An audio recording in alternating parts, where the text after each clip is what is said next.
O roubo que aconteceu diante de todos. Em 2003, no meio da guerra do Iraque, mais de 500 milhões de dólares foram retirados do Banco Central do Iraque, com uma simples ordem escrita, poucas horas antes da queda de Bagdá. Sem invasão, sem explosões, sem resistência. Agora pensa nisso por um segundo. Como alguém consegue retirar centenas de milhões de dólares de um banco central em plena guerra sem que ninguém impeça? Porque isso não foi um assalto tradicional. Ninguém entrou quebrando portas, ninguém desativou sistemas, ninguém precisou fugir. O dinheiro simplesmente saiu. E aqui está o detalhe que muda tudo. Era dinheiro físico, notas reais, caixas sendo carregadas, caminhões sendo preenchidos. Nada disso aconteceu escondido. Tudo aconteceu diante de pessoas que poderiam ter parado aquilo, mas não pararam. Por quê? Pensa comigo. Você está dentro de uma das instituições mais importantes de um país. O governo ainda existe, pelo menos oficialmente. As regras ainda existem, pelo menos no papel. E então chega uma ordem, direta, urgente, sem espaço para questionamento. Você obedeceria ou arriscaria tudo para desafiar? Esse é o ponto onde esse caso deixa de ser um simples roubo e se transforma em algo muito maior. Porque o que aconteceu ali não foi apenas uma retirada de dinheiro, foi um sistema sendo testado no momento mais frágil possível. Agora, presta atenção nisso. Esse dinheiro não saiu em segundos, não foi rápido o suficiente para passar despercebido. Foi lento, organizado, visível, tempo suficiente para alguém perceber, tempo suficiente para alguém impedir, mas ninguém fez nada. E isso levanta uma pergunta ainda mais desconfortável. O sistema falhou ou ele simplesmente deixou acontecer? Porque existe uma diferença enorme entre caos e permissão. E quanto mais você olha para esse caso, mais essa linha começa a desaparecer. Agora segura isso, porque o mais estranho ainda não é o valor, não é a guerra, não é nem o momento. É quem autorizou tudo isso. E quando você entender isso, você vai perceber que esse roubo nunca foi sobre dinheiro, foi sobre controle. E, naquele momento, o controle já não estava mais onde deveria estar. O cenário perfeito para o impossível. Agora, esquece o roubo por um segundo. Porque nada disso começa no banco. Começa no colapso de um país. Iraque, 2003. A guerra já estava em andamento, forças estrangeiras avançando, o governo de Saddam Hussein perdendo o controle rapidamente. Mas aqui está o detalhe que quase ninguém percebe. O sistema ainda estava de pé, mas já não funcionava. Pensa nisso. Instituições abertas, funcionários trabalhando, processos ainda acontecendo, mas sem autoridade real. Agora, me responde uma coisa. O que acontece com um sistema quando ninguém tem certeza de quem está no comando? Ele continua existindo, mas deixa de ser confiável. E isso é extremamente perigoso. Porque as regras ainda existem, mas ninguém garante que elas serão seguidas. Agora, imagina isso dentro de um banco central. Um lugar onde cada decisão deveria ser validada, confirmada e protegida. Mas naquele momento, nada disso era garantido. Agora, presta atenção nesse ponto. O medo já estava instalado. Funcionários não sabiam se deveriam obedecer ordens ou simplesmente sair do lugar. Não sabiam quem ainda tinha poder ou quem já tinha perdido. E em cenários assim, as pessoas não questionam, elas executam, mesmo sem entender. Agora, pensa comigo. Se alguém aparece com uma ordem urgente, direta, oficial, sem espaço para dúvida, você iria parar tudo para confirmar ou simplesmente obedecer? Porque naquele momento, questionar não era apenas difícil, era perigoso. E isso muda completamente o jogo. Agora segura isso, porque esse roubo não começou com ação, começou com oportunidade. Uma oportunidade criada por falta de controle, ausência de verificação e um sistema prestes a desaparecer. Agora, deixa eu te fazer uma pergunta que muda tudo. Esse roubo teria sido possível em um país estável? A resposta é simples: Não. Porque em um sistema funcional, ordens são verificadas, decisões são questionadas, processos são seguidos. Mas ali, nada disso existia mais. E é exatamente nesse tipo de ambiente que operações impossíveis começam a se tornar possíveis. Agora, pensa mais um pouco. Quantas pessoas dentro daquele banco perceberam que algo estava errado? E mais importante, por que ninguém fez nada? Porque aqui não estamos falando de inteligência criminosa ainda. Estamos falando de algo muito mais simples. Um sistema exposto e alguém pronto para explorar isso.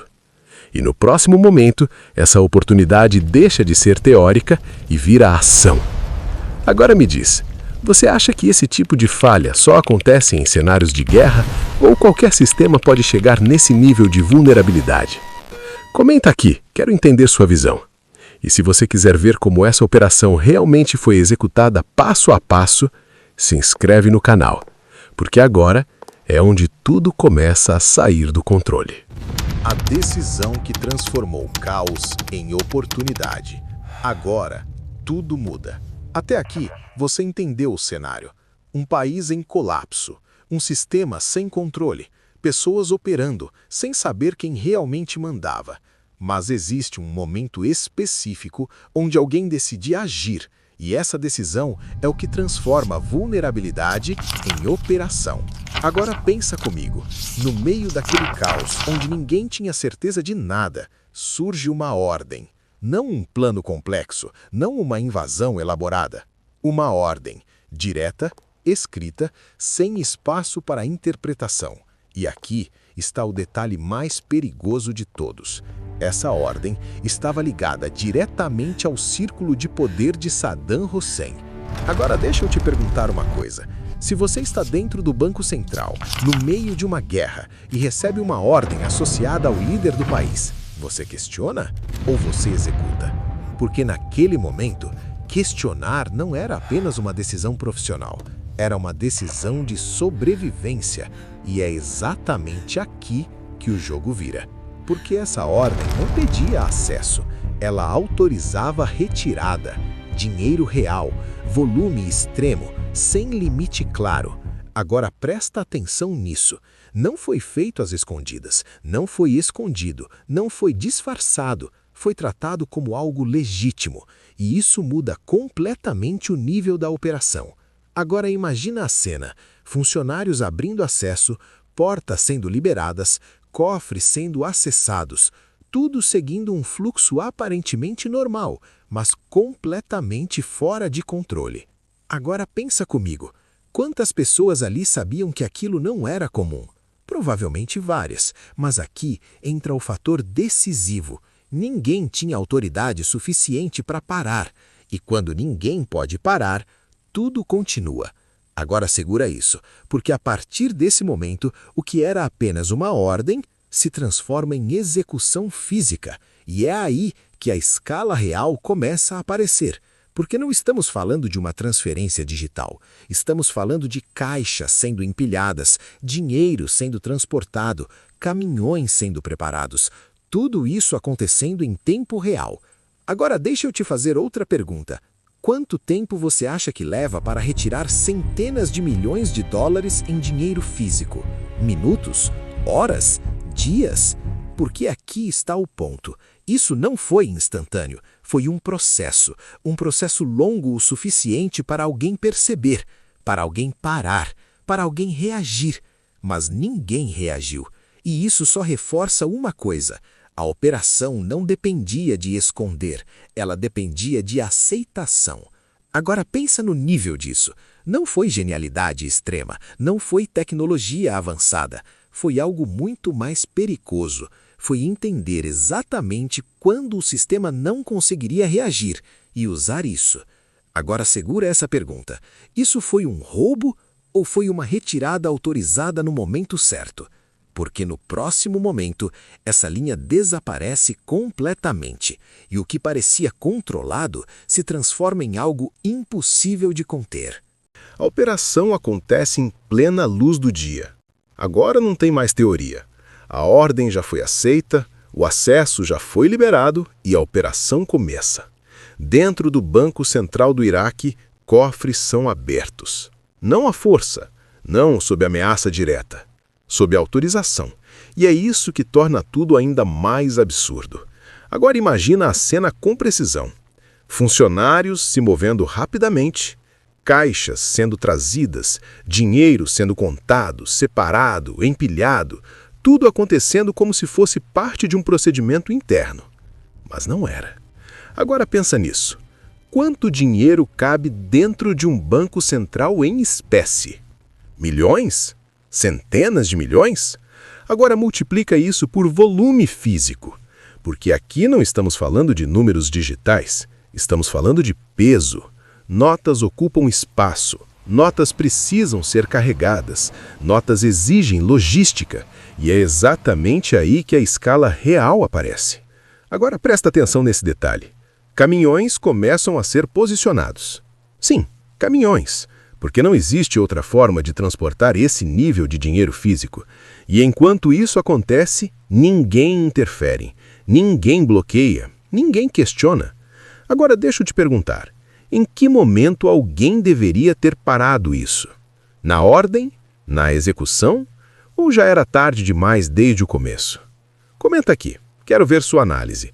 E se você quer entender o que aconteceu com esse dinheiro depois disso, se inscreve no canal, porque o final dessa história é ainda mais estranho. O dinheiro sumiu e a verdade ficou ainda mais estranha. Quando tudo terminou, quando os caminhões já tinham saído, quando o banco já estava vazio, o dinheiro simplesmente desapareceu. Sem rastreamento claro, sem controle imediato, sem uma resposta rápida. Agora pensa nisso. Estamos falando de mais de 500 milhões de dólares em dinheiro físico. Como algo desse tamanho some? Porque aqui está o ponto que fecha tudo. Parte do dinheiro foi encontrada, mas só uma parte. Milhões foram recuperados posteriormente, escondidos em locais estratégicos, ainda dentro do território. Mas o restante nunca apareceu. E isso muda completamente o peso desse caso, porque agora não é só sobre como o roubo aconteceu, é sobre o que aconteceu depois. Agora, deixa eu te perguntar, esse dinheiro foi perdido ou redistribuído de forma estratégica? Porque quando você analisa o contexto, nada parece aleatório. A retirada foi organizada, o transporte foi estruturado, o timing foi perfeito. Então, por que o destino final seria caótico? Não faz sentido. Agora segura isso, porque existe uma outra camada aqui. Esse roubo só foi possível porque o sistema deixou de existir.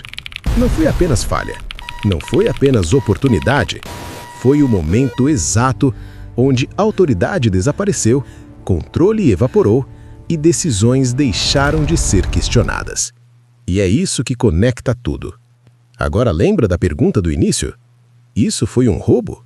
Ou algo autorizado no momento certo? A resposta é desconfortável, porque foi os dois. Um sistema colapsado, uma ordem executada e uma operação que aproveitou exatamente esse espaço. Agora pensa comigo. Quantos sistemas hoje parecem estáveis, mas já estão vulneráveis por dentro? Quantas instituições ainda funcionam, mas já perderam controle real? E mais importante, quem percebe isso primeiro? Porque a história mostra um padrão claro. Grandes operações não começam com genialidade, começam com fragilidade. E alguém atento o suficiente para enxergar isso antes de todo mundo. Agora segura essa última ideia. O maior erro não foi o roubo acontecer, foi ninguém conseguir impedir. E quando um sistema chega nesse ponto, o problema não é o criminoso, é o próprio sistema. Se esse tipo de operação te faz perceber como o mundo realmente funciona por trás das estruturas, clica no vídeo que está aparecendo agora na tela, porque o próximo caso mostra outro sistema que também parecia impossível de quebrar, até alguém provar o contrário.